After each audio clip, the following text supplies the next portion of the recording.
Hola, buenas tardes. Nos encontramos en el tercer Festival de Literatura Infantil y Juvenil, en la charla de editoriales de Valparaíso y literatura infantil y juvenil con la editorial Crisantemo y con la editorial Ediciones Libros del Cardo, ambas editoriales independientes de la región. Nos encontramos con Andrés García y con Gladys González. Andrés García es creador de la editorial Crisantemo y Gladys González, creadora de la Ediciones Libros del Cardo, y en esta conversación nos vamos a adentrar a lo que ha sido su catálogo desde la literatura infantil y juvenil, desde sus editoriales. Muchas gracias.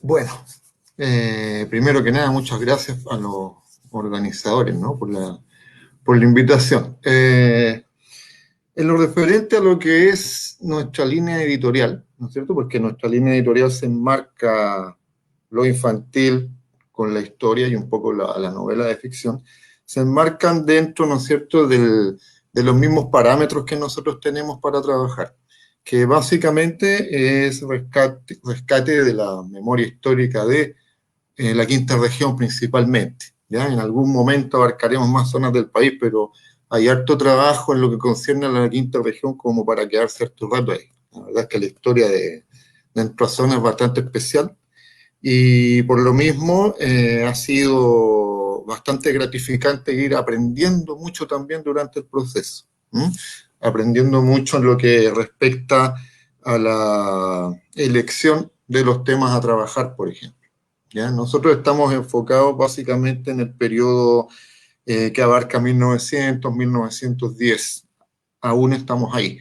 Principios del siglo XX, que es un periodo bastante especial para la zona y especialmente para Valparaíso.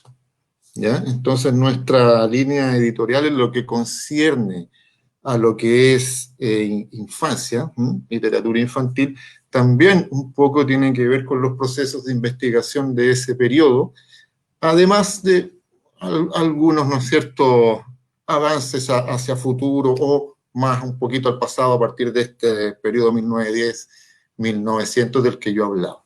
¿Ya? Entonces, por ejemplo, nuestro primer trabajo infantil, que es un trabajo que escribí yo y que ilustró Javiera Rubio, Trujol, abarca el tema de la migración japonesa, ¿no es cierto?, que en 1920 se instaló en Quillota y en La Cruz, ¿ya? Nosotros, y yo creo que en general, muy pocas personas saben de esto. La gente de Quillota y de La Cruz, por supuesto que sí. Me tocó presentar este libro allá y ellos saben que hubo obviamente una corriente migratoria importante de japoneses hacia la zona porque se quedaron ahí, hicieron familia y sus descendientes aún están ahí. Bueno, corriente migratoria japonesa acontece debido a una crisis económica y política muy grande en Japón en 1920, en ese periodo. Entonces, lo que se registró hacia Quillota y a La Cruz fue llegada de familias japonesas que trabajaban en floricultura. ¿Ya? Son ellos los que precisamente internan las flores que conocemos ahora y que son tan populares, ¿no? El crisantemo, las azaleas, los gladiolos.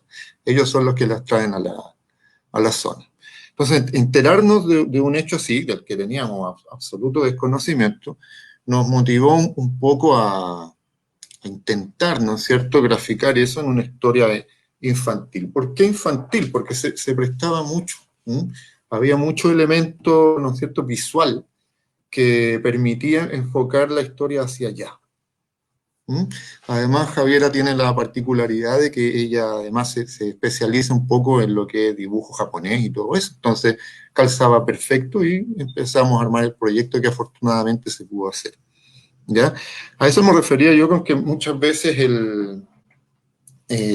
implican, en nuestro caso, un trabajo de investigación previo, aunque sea algo infantil, digamos. ¿Ya? Me pasó muchas veces en las ferias que organizaba Gladys, ¿no es cierto? La gente preguntaba por este libro y les llamaba mucho la atención que hubiera un proceso de investigación previo, siendo que el libro fuera infantil. Y eso a su vez me llamaba la atención a mí, o sea, siempre se cree que lo infantil es como un poquito más liviano, ¿ya? Eso no significa que porque te tengas que basar en un libro, en algo histórico para escribir algo infantil, conviertas el relato en algo denso, no, para nada. Pero le vas proporcionando, ¿no es cierto?, datos que al menos para nosotros como habitantes, ¿no es cierto?, de la quinta región, ¿no?, nos hace más sentido, ¿ya? Como que logramos ubicar mejor la historia. Por ejemplo,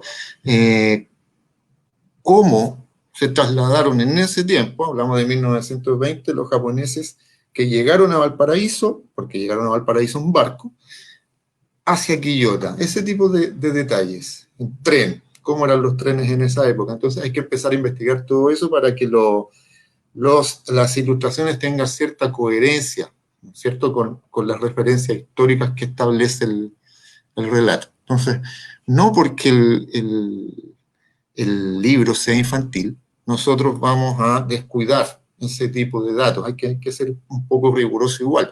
Lo que pasa es que en la presentación del relato no se hace tanto énfasis en ese aspecto tan rígido que tiene la historia. Pasa a ser un decorado, pero que es coherente con, digamos, el contexto de época y todo eso. ¿Ya? Tuvimos que averiguar también el lugar de donde provenían los japoneses, ¿no? Era de Arachiyama, básicamente, de esa zona. Cómo era ese lugar en ese tiempo, para que Javiera lo pudiera ilustrar, ¿no es cierto?, con esta coherencia histórica que yo les hago referencia. Entonces, es un trabajo muy, muy bonito y es un proceso en el que uno va aprendiendo mucho. Tuvimos que averiguar también el tema de la religión sintoísta, ¿no es cierto?, que es una religión mucho más relacionada con la naturaleza. ¿Ya? Y obviamente nos concordó absolutamente con el tema de las flores, y ahí fuimos armando esta especie de universo previo que hay que armar para un texto, hasta dar con esta historia. ¿Ya? La historia tiene elementos oníricos también, insisto, todo tratando de enmarcarlo dentro de cierta coherencia histórica, de época, de creencias, ¿no es cierto?, de las personas que están llegando, con qué se encontraron acá, en fin. Se aprende mucho durante este proceso y se aprende mucho, dándole una mirada un poco más global al asunto, se aprende mucho cuando uno tiene una editorial, ¿ya? Se aprende mucho a nivel temático, sobre todo cuando es una editorial de autor, que no es nuestro caso, ¿ya? Aún no abarcamos esto de estar editando otras personas, le decimos para nosotros tener un canal de expresión, básicamente, que fuera libre, ¿ya? Que nadie nos coartara los procesos creativos, ni mucho menos establecer nuestros temas a nuestro antojo. Entonces, esa es más o menos lo que nosotros pretendemos con la editorial, tener una libertad expresiva, una libertad ideológica y que nadie nos coarte los procesos creativos, tomando en consideración aspectos ajenos a él. ¿Ya? Eso tiene que ver con el primer libro que hicimos, que fue el Hada del Crisantemo. Ahí hay una foto de la familia japonesa, ¿no es cierto?, en la cruz precisamente, una foto de 1934. Esta fue la foto que nosotros descubrimos. Como te digo, no sabíamos que esto que había acontecido, esta corriente migratoria, nos llevamos una tremenda sorpresa. Y esta fue la foto, y ahí están esas niñitas que se ven a la derecha. Una de ellas se supone que es nuestra protagonista, que se llama Tochiko. También hubo que buscar nombres, y es un trabajo bastante entretenido en ese sentido, y te pone una vara de exigencia en virtud de esta coherencia que nosotros tenemos que lograr, a pesar, como digo, de que la gente cree que lo infantil es como un poquito más liviano y que no implica ninguna clase de rigurosidad. ¿Ya? Ahí se ve, esas son plantaciones de crisantemo, precisamente esas varitas que se ven ahí, al lado y lado, son plantaciones de crisantemo. ¿Ya? Y esa es la familia que se quedó acá y son los que hasta el día de hoy tienen sus descendientes aquí en la cruz. ¿Mm? En la siguiente imagen que se vio, venía el segundo título infantil nuestro, que es Cuando te vio partir. Esto lo ilustró Camila Rojas, ¿ya? Camila Rojas Torres, con otro estilo. Camila tiene otro estilo, ya no trabaja lo asiático como Javiera, pero Camila tiene un estilo que es un poco más dulce, el trazo de Camila. ¿Ya? Por eso con ella trabajamos cuentos relacionados con niños de pueblos originarios, por ejemplo. ¿Ya? Ella trabaja acuarela principalmente y a veces acrílico. Javiera es dibujo y ahora está, digamos, experimentando con técnicas mixtas en estos momentos. ¿Ya? Este trabajo, cuando te vi partir, también tiene que ver con la migración. ¿Ya? Este es el único libro al que nosotros no le dimos una perspectiva histórica. Sí contextual, sí de época, de nuestra época, digamos. ¿Ya? Abarca el tema de la migración, obviamente, pero desde el punto de vista del niño que se queda en su país de origen y ve cómo su papá tiene que irse a otro lugar a trabajar. ¿Ya? Es una perspectiva que habitualmente es secundaria. ¿Ya? Nosotros la quisimos contar desde ahí, en un momento en que el discurso hacia la gente que estaba llegando estaba como un poquito agresivo. ¿Ya? Se entiende que los procesos migratorios son complejos, o sea, cuando hay procesos migratorios viene de todo, ¿no? Absolutamente toda clase de gente. ¿Ya? Pero por lo mismo, como es toda clase de gente, tú no puedes estigmatizar. Y en ese momento en que nosotros resolvimos hacer este trabajo, el discurso, como les decía, estaba muy agresivo hacia el inmigrante. ¿Ya? Y cuenta la historia precisamente de un niño que ve cómo su papá tiene que irse por razones de trabajo a otro país. ¿Ya? Y el niño vive esta soledad melancólica, ¿no es cierto?, añorando tiempos mejores, pero a su vez con la esperanza de que en algún momento va a poder ver, ¿no es cierto?, volver a vivir en el fondo con su papá nuevamente. ¿Ya? Esa es más o menos a grandes rasgos lo que se trata de la historia.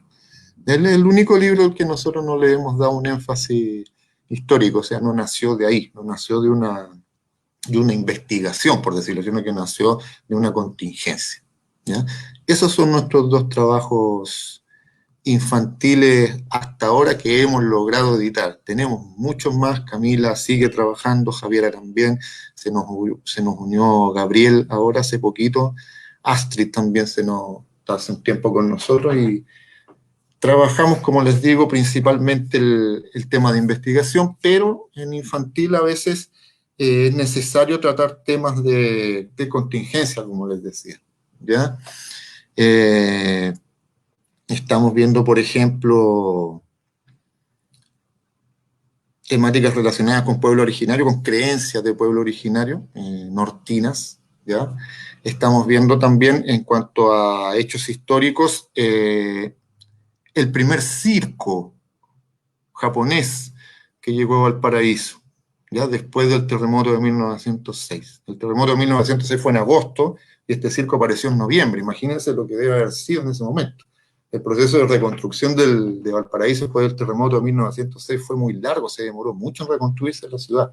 Recién en 1910 empezaron a haber trazos así de reconstrucción. Fue un proceso muy lento. Entonces imagínense el escenario, ¿no es cierto? Una ciudad terremoteada, terrible, porque se cae todo el plan de Valparaíso, se fue al suelo prácticamente, y que llegue un circo, ¿ya? El circo se llenó, obviamente, la gente tenía necesidad de divertirse después de la tremenda tragedia y todo eso, ¿no es cierto? Pero un circo japonés en noviembre, cuando este tremendo terremoto había sido en agosto, o sea, en cuanto a imágenes, es una locura, ¿ya? Es una verdadera locura. Entonces nos llamó muchísimo la atención y Javiera está encargándose, ¿no es cierto?, de ilustrar eso.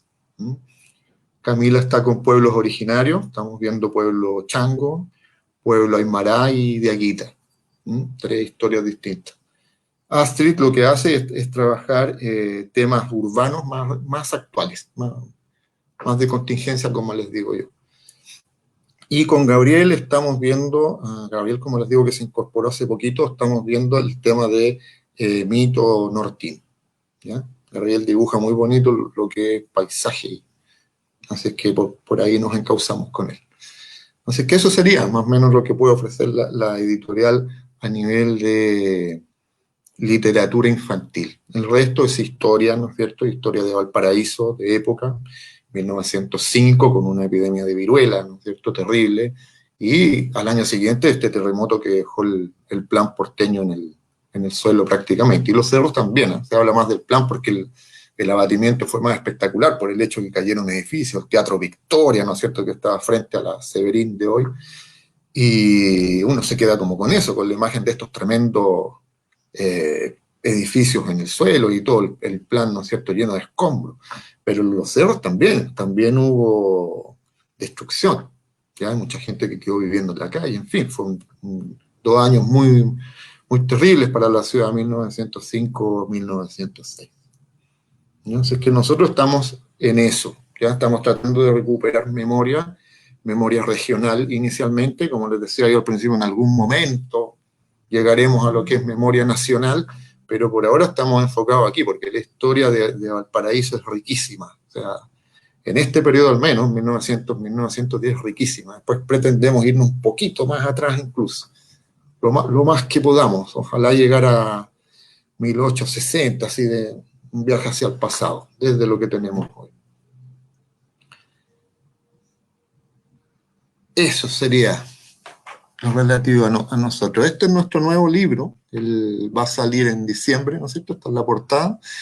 Es la historia de un elefante que llega a Valparaíso. El primer elefante que llegó a Valparaíso venía con una domadora española y tiene obviamente un discurso relacionado con lo que es el maltrato de animales, el cuento. ¿Ya? Va por ahí, digamos, el mensaje. Y este cuento está basado también en un periodo complejo de la ciudad, porque este también llega en 1906, este elefantito, después del terremoto. Entonces imagínate cómo habrá sido, ¿no es cierto?, el desfile de este circo en medio de una ciudad llena de escombros. Debe haber sido una cosa más muy surrealista, ¿ya? El primer elefante que llega a la ciudad y llegó en noviembre. Este es el que llega en noviembre, el del circo es 1904, este es de 1906. Imagínense lo que debe haber sido eso. La ciudad en el suelo y pasa un circo, ¿no es cierto?, anunciando sus funciones con un elefante, el primer elefante que llega al país. Una locura. Con ese hecho, ¿no es cierto?, nos pasamos y también tuvimos que investigar bastante de dónde provenían los elefantes circenses de esa época. ¿Ya? Esta domadora española, tratar de buscarle una historia coherente que la uniera de algún modo a los elefantes. Entonces, es bastante trabajo la literatura infantil. No es una cosita que se te ocurrió, la escribiste, la adornaste con dibujitos. No, no, sí, es bien intenso el trabajo y es largo. ¿Ya? Nosotros trabajamos de la siguiente manera. Yo le entrego un guión a la ilustradora y ellas van dibujando cuadro a cuadro hasta, ¿no es cierto?, ir concordando, ir dándole la forma y vistos, bueno, arreglos por aquí, por acá, ajustes históricos hasta dar con la historia final. Eso, no quiero quitarle el tiempo a Gladys, así es que prefiero que Gladys intervenga ahora. Gracias, gracias Andrés. Y gracias Javiera también por estar en los controles. Bueno, yo quiero compartir pantalla. Voy a ver si puedo hacerlo. Ah, ya. Muchas gracias, Javiera. Si se puede ver desde... Gracias. Bueno, nosotros tenemos una colección desde Ediciones Libros del Cardo que tiene que ver con la traducción y el rescate de autoras del siglo XIX hacia adelante, y también ahora estamos viendo textos del siglo XVI relacionados con género, ciencia ficción, y siempre con este enfoque de género y para la infancia. Esta colección se llama Grandes Autoras y Autores para la Infancia y tiene como finalidad principal el poder acercar textos, justamente como dice el nombre de la colección, de autoras y autores relevantes para la historia de la literatura universal a los niños y niñas. Y uno de los sellos también es que son libros económicos. Son libros bastante accesibles. La colección la hicimos ilustrada a un solo color, entonces cada libro tiene un costo de 5.000 pesos. Y la colección de Virginia Woolf, a la que me voy a referir más adelante, esa también es bastante barata, es un formato grande, atractivo y cuenta con varios detalles para una lectura multimodal. Y cada uno de estos libros fueron trabajados por distintos ilustradores, los de Virginia Woolf por Camilo Jerez, y la colección del siglo XIX por un ilustrador regional que es Raúl Salazar. En el caso de la colección Virginia Woolf, si quieres puedes ponerle... gracias. Publicamos 2 libros el año 2019, que es La cortina de la niñera Lupton y La viuda y el loro. En el caso de La cortina de la niñera Lupton, este es un libro bastante interesante. Bueno, primero es un libro infantil escrito por Virginia Woolf, ¿no? Lo que ya la saca un poco del canon de escrituras más densas o más complejas, ¿no? Y aquí la figura central es una niñera, la señora Lupton, que cuando se duerme salen animales como jirafas, leones, monos, a transitar, desplazarse por esta cortina que ella está tejiendo y que tiene en su regazo. Entonces, este libro habla de la ecología, del amor por los animales, de la naturaleza, de la libertad también. Y las ilustraciones, bueno, acompañan mucho la lectura del texto, ¿no? Y este libro fue escrito en los años 20 para su sobrina. Y lo encontraron junto a manuscritos de la señora Dalloway. Así que un libro bastante interesante para la exégesis literaria y también, como decía antes, para poder entrar a Virginia Woolf desde la primera infancia. El otro título es La viuda y el loro, que es un libro que habla de una mujer anciana, pobre, que recibe una carta y que le indica que su hermano ha muerto y que éste le deja una herencia, ¿no? Y también habla de la vejez y y lo solitario que es ser una mujer, ¿no? En una determinada edad. Ella va en busca de esta herencia y se da cuenta que en realidad había solo una casa derruida y un loro que repetía constantemente el mismo mensaje.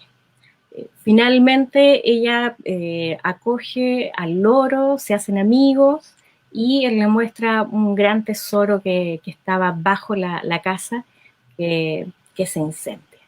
Entonces ahí también hay elementos importantes para poder trabajar desde la mediación, como la vejez, la pobreza, la soledad y nuevamente el amor por los animales, la ecología. Y también con estos 2 libros, por ejemplo, se puede hacer una lectura feminista, antiespecista, y tiene detalles, por ejemplo, en las páginas principales que son de color verde y están con la firma de Virginia Woolf, porque era el color favorito de ella. Y en el caso de La viuda y el loro hay muchos elementos autobiográficos. Por ejemplo, aparece el río donde ella se suicida colocando piedras en su ropa. Entonces pueden ir observándose durante la lectura varios elementos que conocemos popularmente de la vida de ella. El otro libro que es parte de esta colección, que tiene la intención de ser económica, ¿no? Que sea barata, porque muchas veces la literatura infantil tiene esa problemática, ¿no? Que hay textos muy buenos, pero son muy caros, porque el costo de imprenta y, como decía anteriormente Andrés, ¿no? La ilustración, la edición, el trabajo de investigación, de traducción, es bastante arduo. Este libro se llama Maurice o La cabaña del pescador, que realmente fue un hallazgo que hicimos con la editorial. Es el único libro infantil que escribió Mary Shelley.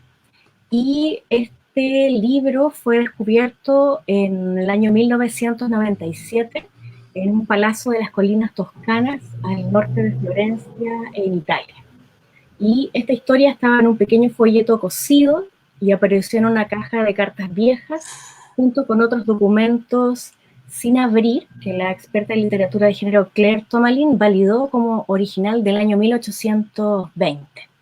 Y en esa época Mary Shelley pasaba por un momento de gran depresión, ya que había perdido a 3 de sus 4 hijos, y bueno, todas las problemáticas relacionadas con Percy Shelley, con su familia, y lo difícil que era ser una mujer escritora en esa época, ¿no? Si recordamos, cuando se publicó Frankenstein, ella no pudo colocar su nombre, sino que en las ediciones posteriores, ella pudo posicionarse como autora.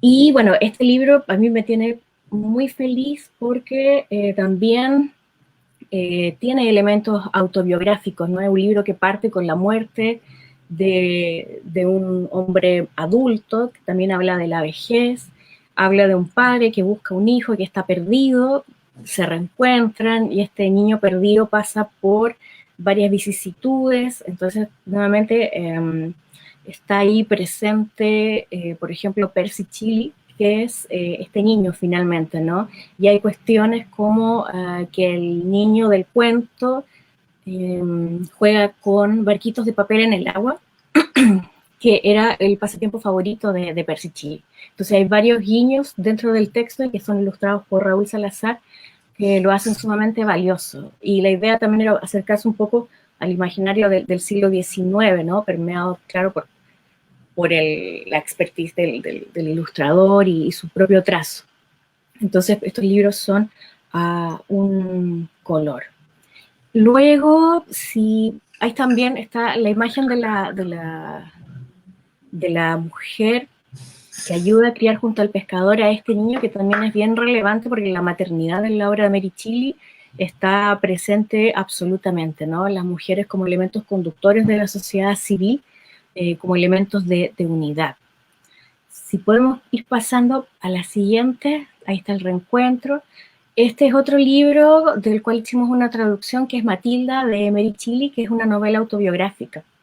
Habla del incesto, y hay elementos ahí bastante personales de su biografía que están plasmados en este libro, que no es tan conocido. La obra de Mary Shelley no ha sido muy traducida, no es tan popular, excepto como en ciertos círculos de literatura gótica o relacionadas con este género, ¿no? Que también es un libro muy interesante, que es un libro más juvenil. Si podemos pasar a la siguiente, este también fue un hallazgo, que es de Carson McCullers, que es Dulce como un pepinillo, limpio como un cerdo, y que es un libro pequeño, tiene 44 páginas, y que fue el único libro de poesía publicado por Carson. Y justamente su editora, tal como el libro de Mary Shelley, pero en el año 64 lo encontró Joyce Hartman, era su editora, y lo encontró junto a varios otros poemas, le pidió ver más y se generó este conjunto de textos. Y si podemos ir pasando a las ilustraciones, el texto tiene mucha relación con esta escritura sureña, gótica, en donde hay mucha nostalgia, la presencia de las ferias, en los pueblos, de los carruseles, de los espacios solitarios, la rememoración. Hay varios guiños a otros libros de Carson también, como en esa ilustración del niño que observa el viento o el aire. Y ese también es un libro muy bonito y en Chile no había tenido una traducción. Y también son libros, es un libro económico también como los otros. Si podemos pasar a la otra, este es de Grace James, que cuentos de hadas japoneses. Grace James, ella nació en Japón, su padre era de la naval y eran ingleses. Y ella fue una reconocida folclorista y reunió muchos cuentos de hadas, y los que escogimos son los que tienen enfoque de género, donde las mujeres tienen un papel activo. Entonces podemos ir viendo las ilustraciones, que son acuarelas, las hizo Camila Barrales, y que retrotraen a este imaginario oriental.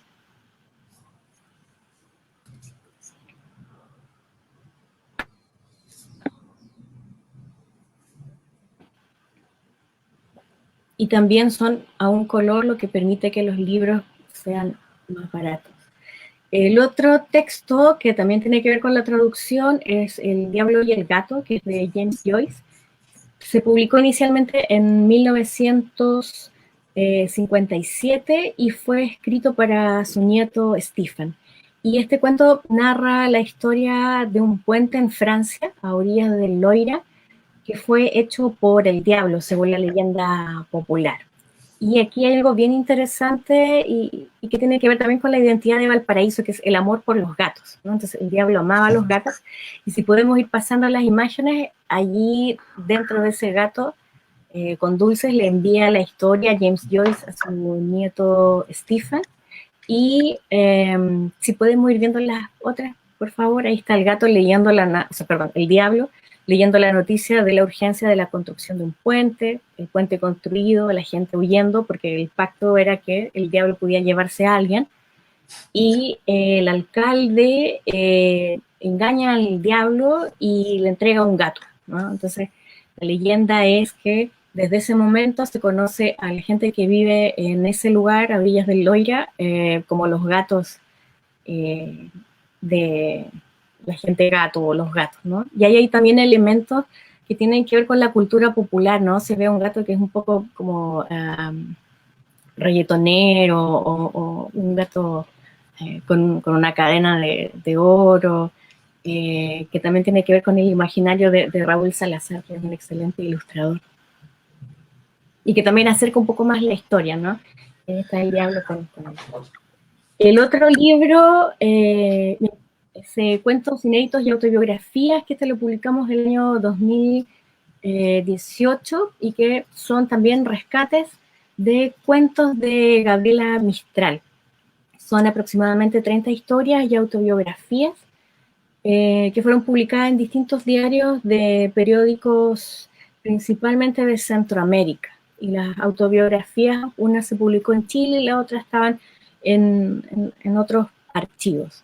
Y las ilustraciones de este libro la hizo Camila Barrales, perdón, me equivoqué, las anteriores la había hecho Camila Palavecino.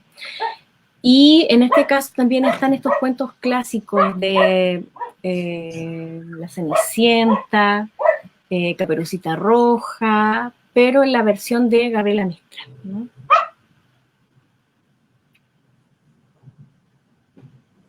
Y también el tipo de ilustración no es el tradicional, entonces permite también otras lecturas. Otro libro de literatura infantil es el de María José Cerrada, que publicamos el año 2017, Un mundo raro, que habla de niños que ven el mundo desde otra perspectiva. Son niños que tienen diversidad funcional, que ven el mundo con otra manera enriquecedora también de proyectarlos hacia nosotros. Las ilustraciones son a tinta china, las hizo Motoko Toda, que es una titirítera japonesa.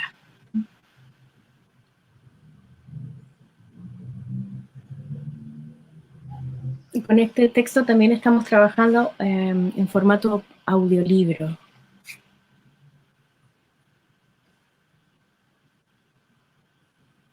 Este fue el primer libro de literatura infantil que publicamos, que es Mamuscas, de Roberta Yanamico, que es una importante escritora de literatura infantil argentina.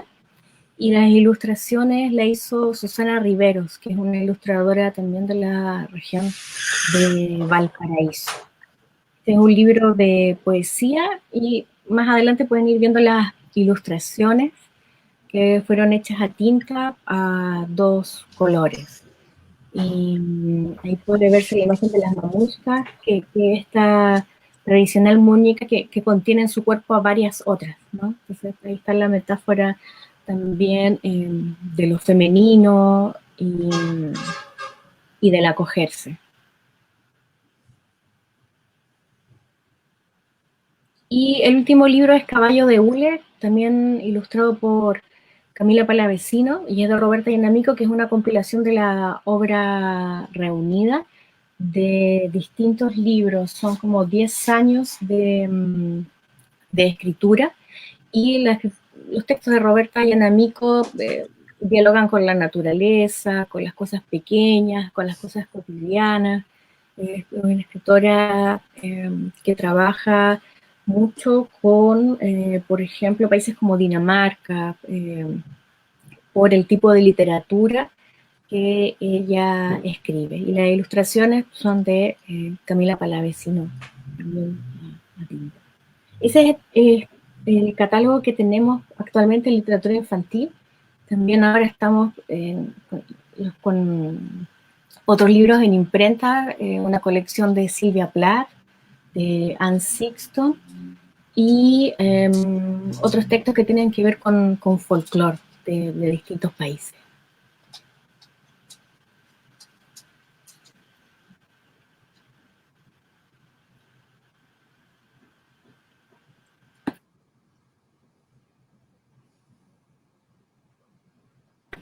Gracias por haber proyectado la imagen.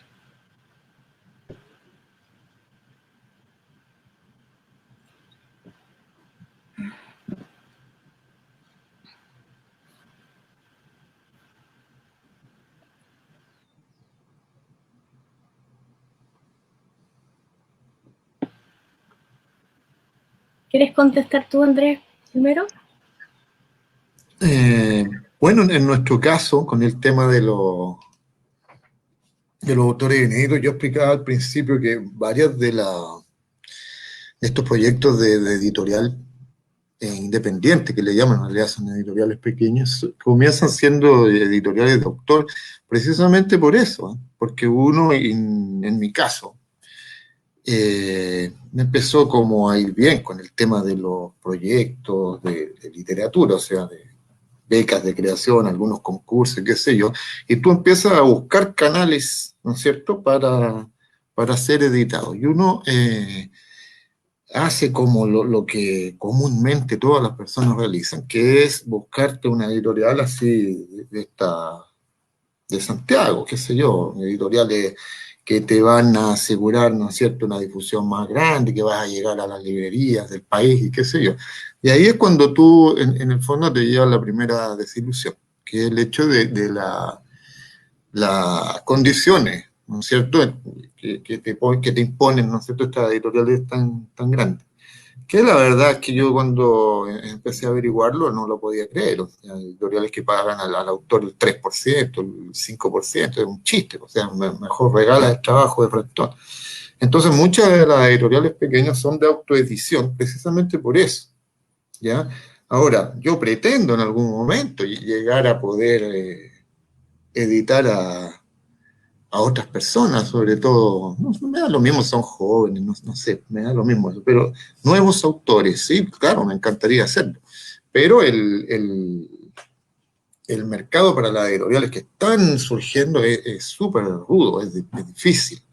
¿Ya? Está el tema de las librerías también, que es complejo, ¿no es cierto? Entonces, lo que preguntaban acá recién, tiene que ver con eso. ¿Ya? Hay editoriales que en estos momentos sí pueden hacerlo, y hay otras que están en formación tratando de afirmarse y aprendiendo en el camino. Es que eso también pasa, nadie te enseña a manejar una editorial, entonces tú vas aprendiendo mucho del error y qué sé yo. Nosotros por ahora somos un grupo, ¿no es cierto? Yo soy el autor, tengo algunos, ¿no es cierto?, ilustradores, diagramadoras, y ese es nuestro equipo, pero estamos en estos momentos enfocados para sacar lo que nosotros producimos. Pretendo en algún momento poder, como les decía, en algún instante tener la capacidad, ¿no es cierto?, comercial en el fondo para poder difundir autores nuevos, pero ese es como a lo que yo quiero llegar. Por ahora uno tiene que enfocarse digamos, volver cada vez más sólida la editorial como tal, en cuanto a títulos, y ahí uno tiene que estar metido entre medio. No, por ahora estamos enfocados en eso, para ser sincero. En el caso de nuestra editorial pasa algo similar, porque como tenemos una línea de trabajo feminista y también con interés en que los niños, las niñas puedan acceder a los libros, se nos hace mucho más fácil, y que va en conjunción con otro proyecto, de trabajar con textos más antiguos, ¿no?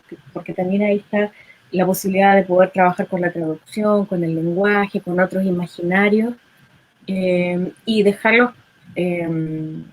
a disposición de las personas que estén interesadas en el área, ¿no? Entonces, también tenemos como una proyección de 4 años para continuar con este trabajo, porque la traducción es lenta. Cuando son textos del siglo XIX, también el lenguaje varía, ¿no? Hay palabras que están en desuso, entonces es bien lento. Entonces, al menos nosotros vamos a abocar en esta colección durante ese tiempo y centrada principalmente en el siglo XIX, porque hay cuestiones muy interesantes para poder ir dilucidando las fuentes, ¿no? de ciertas literaturas, de ciertos estereotipos. Entonces, estamos abocadas a aquello.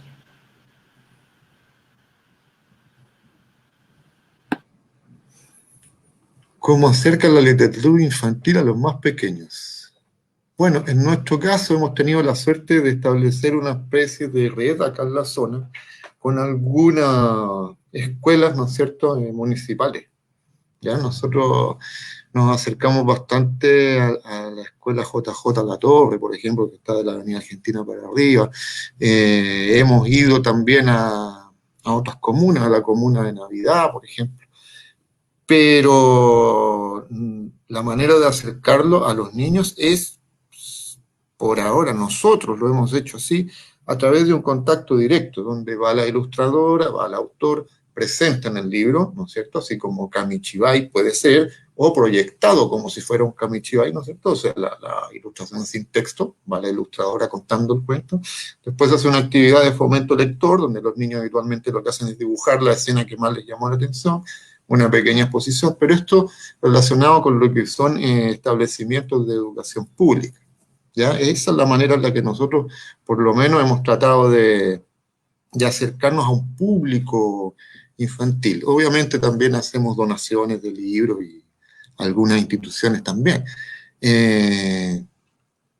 Ahora, como decía Gladys recién, el trabajo del libro infantil es complejo porque tú tienes que lidiar con el precio. ¿Ya? No puedes cobrar mucho por un libro infantil. Un libro infantil, no sé, imagínate un libro infantil grandote con tapa dura, la tapa dura cuesta una fortuna, entonces, claro, es bonito, hermoso, pero es muy costoso y la gente no está dispuesta a pagar tanto tampoco por un libro infantil. Entonces, tienen un grado de complejidad.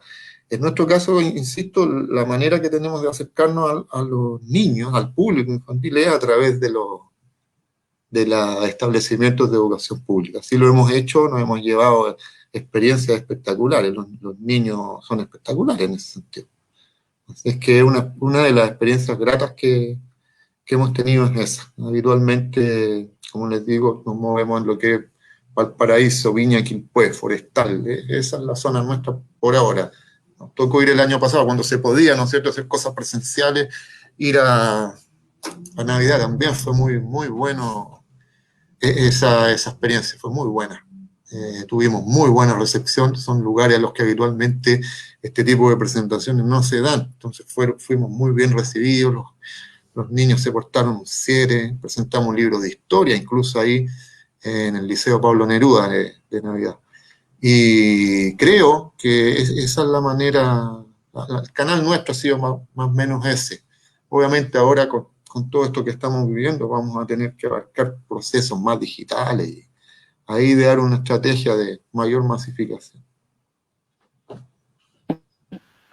En nuestro caso, realizamos eventos de fomento lector para la infancia y también, como Andrés decía, hacemos donaciones a bibliotecas de todo, particularmente.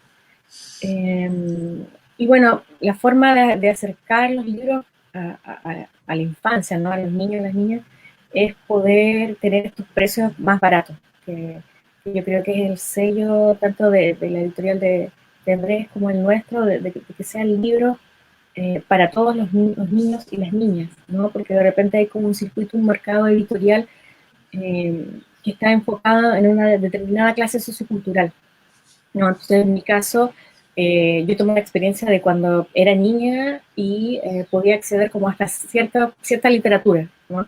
Entonces es como también una forma de aplicar esa biografía, esas enseñanzas, ¿no?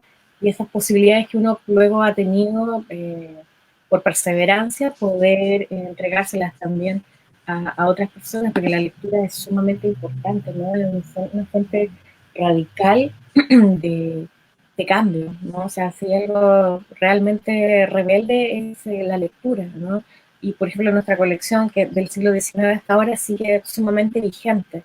Entonces la literatura infantil es fundamental y como decía Andrés, muchas veces se ve como algo niño, ¿no? Como un género menor, pero es fundamental, o sea, todos fuimos niños, niños, leímos y eso nos dejó un bagaje cultural, un imaginario. Entonces yo creo que el poder hacer libros a bajo costo, que también implica para las editoriales más pequeñas como las nuestras, no ganar tanto, ¿no? Pero este ejercicio tiene también otras maneras de generar ingresos, trabajando para terceros, pero la satisfacción de poder entregar esos libros yo creo que es única, ¿no?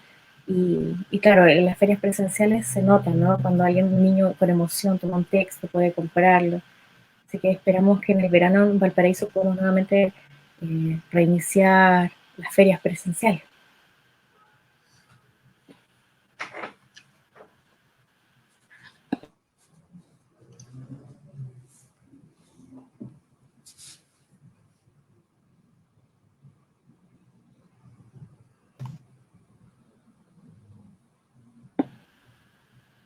Paz.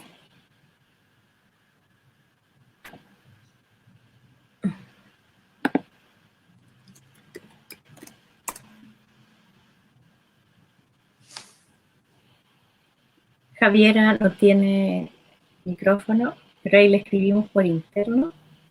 Ahí sí, ahí sí. Muchas gracias, Gladys. Muchas gracias, Gladys. Muchas gracias, Andrés. Gracias a ti. Con lo que comentaba Gladys por la presencialidad.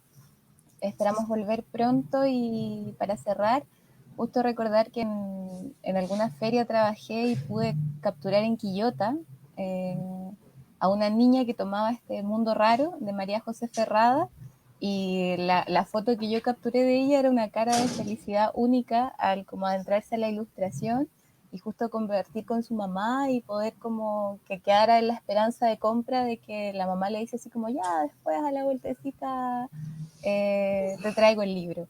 Y cuando vuelve se encuentra con que el libro era un libro barato. Ella pensaba, decía, oh, debe salir como 10.000 pesos, me comentaba, pero en su vuelta encuentra que el libro era mucho más accesible de lo que piensan que es la literatura infantil. Así que muchas gracias Andrés, muchas gracias Gladys por esta charla y por estos catálogos enriquecedores. Así que nos vemos en otra instancia y muchas gracias a todos.